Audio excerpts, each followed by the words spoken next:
We have been sitting here as a family trying to figure out what we are going to do tomorrow. Happy Sunday, everyone. If you haven't heard already, there was a Mormon bishop from Mississippi who resigned from both his calling and the church from over the pulpit. And those of us in the exMormon community are very proud of him. We know it takes a lot of courage to leave the church in the first place, but for him to do it in such a public manner like that is really admirable, and we welcome him with open arms. Just last night, he posted this video, which I stitched, about how he and his family were trying to decide what they would be doing for their first Sunday out of the church. And so as he did so, I was thinking a lot about my first Sunday out of the church. My story goes back 6 months to the end of July 2023. My shelf had broken on the 24th of July weekend, and then on Sunday, July 30th, I woke up and I decided to go to church for one last time. I didn't go to sacrament meeting. I was done with that, but I was the nursery leader at the time, and I really loved those kids. And so I decided I'd go one more time for, a little closure with this group of kids that I was working with. The previous few months, I just couldn't teach the lessons. I didn't have strong testimony in any of the things we were indoctrinating these little kids with. So my partner teacher taught the lessons, and I was in charge of music and games, which is why nursery was so fun. So I went to nursery, and then I told my partner teacher then that I was leaving the church and I wouldn't come back. And she was really kind. She was very sweet, gave me a hug, didn't understand, didn't ask, and that's okay. But she gave me the love that I needed. After that, what are the odds? It was my temple recommend interview scheduled for that very day after church. And so I went. I met with a member of the bishopric. And as we got the formalities out of the way and he pulled out his phone to ask me those questions, I said, you know what? I'm going to stop you right there because I cannot answer any of the questions I know you're going to ask me in the way you want me to get the recommend.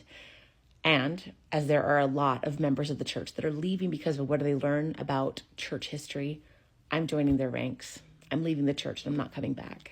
The poor guy was not prepared for this kind of conversation, but he took it in stride. He said, okay, because I was confident.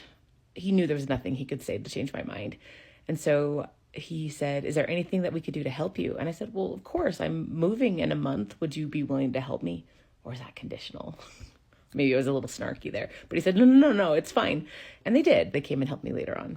After church, I went home to talk to my then husband, who was out of state for job training. And we had talked the previous week. I told him, you know what, I'm leaving the church. And he didn't understand.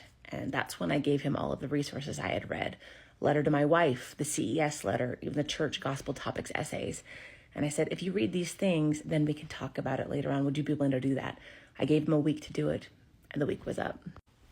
So I called him, and we talked, and he said he'd read everything, but that he still believed. And then he asked if we could make the mixed faith marriage work. And I said, no, we can't, because in order to do so, we would have to have a very rock solid foundation for our marriage. And you and I both know that we don't.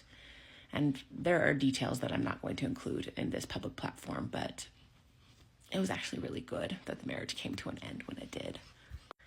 After that conversation, when my husband and I decided we would divorce, I grabbed my 16-year-old Morgan and said, we're going out to eat.